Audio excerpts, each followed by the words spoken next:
Asimismo, se solicitó la inclusión de varias cámaras y asociaciones para encontrar una ruta que permita solventar los problemas logísticos encontrados en Guatemala y que remarcaron autoridades estadounidenses. Y ahora con esta, digamos así, paso para atrás para ver qué oportunidades se presentan, creo que Guatemala no debería dejar la oportunidad, y esa convocatoria que hicieron al diálogo entre sector privado y sector gobierno debería de ampliarse. Hay un término de 90 días más o menos que están estableciendo, y aquí es la oportunidad en donde creo yo que se debería establecer esta mesa, pero un poco más amplia. Ya hay diferentes foros donde se participa sector privado y sector gobierno, y hoy por hoy creo que estamos en una excelente ocasión para poder discutir a fondo qué es lo que el país necesita realmente, no solo para accesar al mercado norteamericano, sino para volverse un país atractivo para las inversiones y la generación de empleo que tanto necesitamos. No sé si es el tema laboral, si es el tema ambiental, si es el tema de legislación, el tema de infraestructura, puertos, aeropuertos y todo lo que tiene que ver. Pues ya se encuentra con nosotros Max Santa Cruz para poder conversar sobre el aspecto político de este tema. Le damos la bienvenida. Max, ¿cómo estás, Max? Bienvenido a tu espacio. Un verdadero gusto estar, Sandy y Fernando, con ustedes y a la teleaudiencia, por supuesto, de La Medida, un nuevo miércoles de análisis de coyuntura. Bueno, y es que la coyuntura al final nos tiene a todos con el ir y venir de esas decisiones de Donald Trump en materia arancelaria. Vemos esa guerra con todo el mundo. Y al final de cuentas, ¿qué sucede? Nos asustó desde la semana pasada, lo estuvimos hablando incluso con vos acá, y hoy, 8 días después, lo que ya se ha vuelto normal, ver que cambia sus decisiones y dice, bueno, vamos a ver qué hacemos. 90 días de pausa, ¿qué significa esto para Guatemala, Max? Bueno, hablábamos la semana pasada de que esto es una situación sin precedentes desde la posguerra y estamos descubriendo qué es lo que sucede cada día, pero los anuncios sin duda simbraron muchísimo las economías, las posiciones políticas, las posiciones económicas, y esta semana empezamos con bajas en los mercados que después de alguna manera otras se iban recuperando pero volvían a bajar, y eso ha sido un indicador de esa inestabilidad sobre lo que pueda pasar en un futuro. Y lo que más preocupa, sin duda, es el choque de estos dos titanes de la economía mundial, como es Estados Unidos y China, y lo que podría conformarse con uno y otro en algunos de los bloques que podrían armarse a partir de una decisión en donde una guerra comercial creo que favorece a nadie.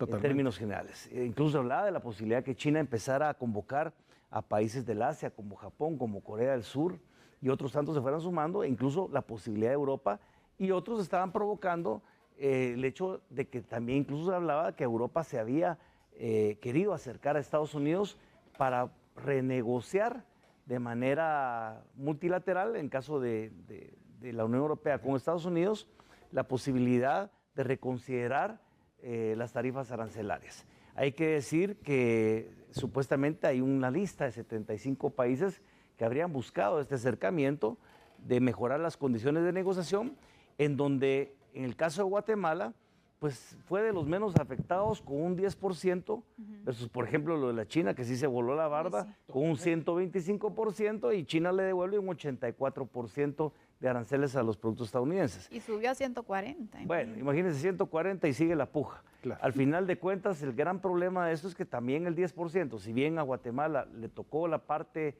benigna de la decisión, también nos compromete con una serie de compromisos que hoy en día Guatemala, dentro del anuncio que hace el presidente el día de ayer, antes de que se anunciara esta tregua de 90 días, pues Guatemala tendría que cumplir en una ventana de 4 semanas, cosa que creo que es demasiado tiempo para los países que han pedido cita con Estados Unidos de alguna manera, y que implicaba por lo menos de 8 aspectos de ruta para poder llegar a la posibilidad de reducir el arancel del 10% a un poco menos o incluso eliminarlo, 8 aspectos de los cuales por lo menos 6 dependen estrictamente del Ejecutivo, pero que no son aplicaciones de respuesta en por lo menos 2 de ellos, que es el combate a la corrupción, de carácter inmediato. Entonces, si Guatemala no cumple con estos aspectos, en el corto plazo, con el plazo inmediato, Guatemala será acreedor a esas ventajas de reducción. Y no hablemos de ahora, porque hay una tregua de 90 días, pero dentro de 90 días estaremos en capacidad de poder haber resuelto el tema de la corrupción cuando está enquistado en la estructura del Estado y la sociedad guatemalteca. Esa es la gran pregunta sobre si tenemos esa posibilidad. Ayer se daba a conocer, Max, de una certificación que se había obtenido por parte de Estados Unidos para Guatemala por mejorar sus condiciones del combate a la corrupción y otros aspectos que también se calificaban dentro de 10 puntos. ¿Esto podría de alguna manera favorecer a nuestro país y marcar una nueva oportunidad dentro de las alianzas y estrategias para poder mejorar las condiciones arancelarias con Estados Unidos? Bueno, sin duda sí. El tema es que mi observación es que en el corto plazo eso no va a suceder en Guatemala, porque hay muchas decisiones involucradas en ello. Incluso un sistema de justicia que hemos hablado muchas veces acá, que está colapsado, un ente de investigación como el Ministerio Público, que a veces responde y a veces no, dependiendo la agenda que maneje el Ministerio Público, y la institucionalidad como tal debilitada a través de una historia en donde una dictadura de sistemas se ha apoderado de las instituciones y no ha permitido de alguna manera que la transparencia y el combate a la corrupción sean verdaderamente una lucha del Estado guatemalteco en contra de ese mal que se ha vuelto endémico. Yo creo que ahí es donde de repente es difícil que Guatemala logre cumplir en 90 días con esos objetivos. Hay otros que sí podrían hacer, por ejemplo, el tema de las barreras no arancelarias, estabilizar el tema de los precios, algunas consideraciones que podrían sí depender del Ejecutivo, pero otras no. Insisto, creo que es una enorme oportunidad para Guatemala para revisar las consideraciones de lo que nos está fallando como Estado, como país, independientemente de lo que pase con Estados Unidos y corregirlo, pero va a llevar tiempo. Lo que sí de pronto a mí me genera cierta duda es lo que sucedió hoy en el marco de la CELAC. Hoy el presidente asiste a un marco de la CELAC en donde evidentemente la mayoría de esos 30 mandatarios o delegaciones tienen un tema de carácter político, tal vez más directo con Estados Unidos, en donde no es bienvenido de alguna manera, por supuesto por nadie, la propuesta sobre aranceles. Solo 3 países se opusieron a la firma de la declaración: Nicaragua, por razones que iban a explicar después, Argentina y Paraguay, que se podría entender un poco más el tema ideológico y la relación de cercanía con Estados Unidos. El resto de países lo firmaron. La declaración no es gran cosa, a excepción del punto 2, en donde se habla de la autodeterminación de los pueblos. Pero ahí es donde están los mensajes cruzados.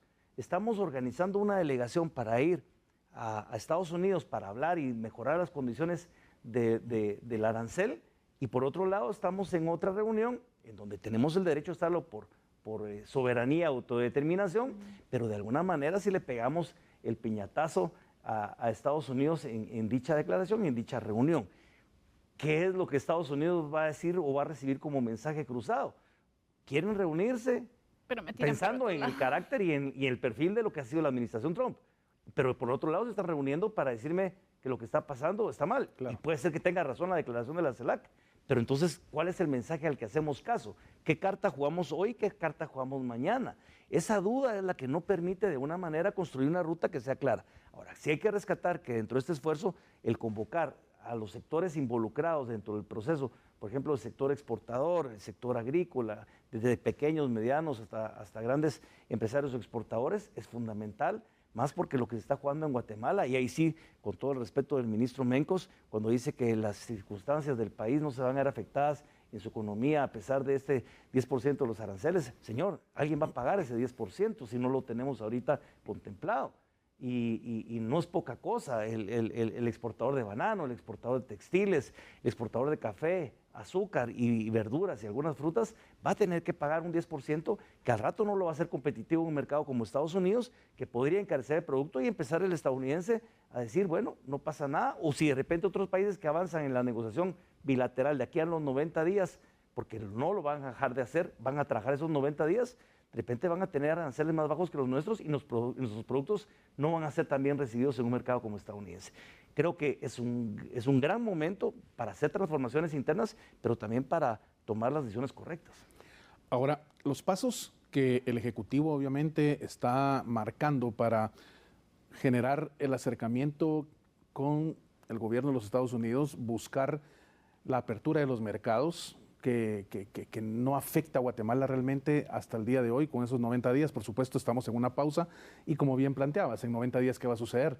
Pero la no inclusión de los sectores empresariales puede llegar a ser un marcaje negativo para el Ejecutivo y para el Estado en general.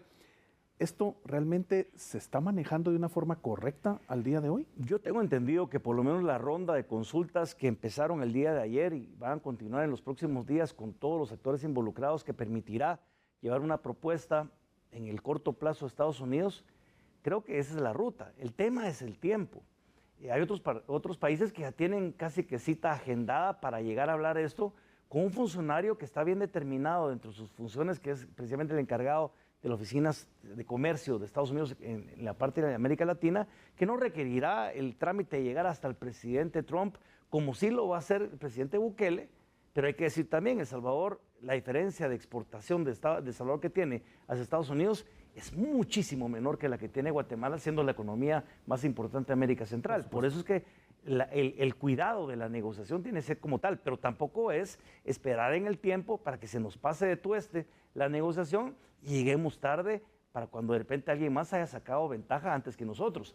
Y si se cometen errores, a mi criterio, aunque es por supuesto la decisión soberana y por supuesto la autodeterminación de los pueblos de asistir a estos organismos multilaterales regionales como es la CELAC, pero de repente mandar mensajes cruzados, no sé si nos estamos jugando gran parte de la economía de este país, y no decir todo, porque no solo vemos los temas comerciales, sino que también veamos la relación política que se había avanzado un poco durante la visita del secretario Rubio, y tenemos en juego mucho del futuro del país en muchas áreas importantísimas de inversión, infraestructura, pero también la relación de los guatemaltecos que residen en Estados Unidos hoy en día y que recibimos al día de hoy todavía una cantidad de remesas que podría llegar incluso a superar los índices de recepción de remesas incluso del año pasado, a más de 22 mil millones de dólares en el año.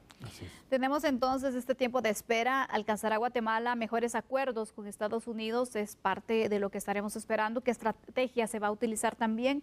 Eso es lo que le daremos seguimiento. De momento tenemos que ir concluyendo con este espacio de análisis. Max, qué gusto tenerte nuevamente con nosotros por acá y compartir los miércoles contigo con estos temas que sin duda necesitan un análisis político. No, a ustedes muchas gracias por el espacio y deseándoles, por supuesto, ya que se acerca la Semana Mayor, pues un buen descanso a quien tenga la oportunidad de hacerlo y mucha precaución para que todos podamos regresar a nuestras casas sin ningún percance. Y bueno, también despido a Fernando Prera, con quien hemos conversado también ya de aspectos, el tema del agua estuvo un tema muy acertado y estaremos dando también seguimiento. Que tengas buena noche. Gracias, Sandy, la mejor de las noches, y para usted también, amigo y amiga televidente, hacemos la pausa, regresa Sandy con la información internacional.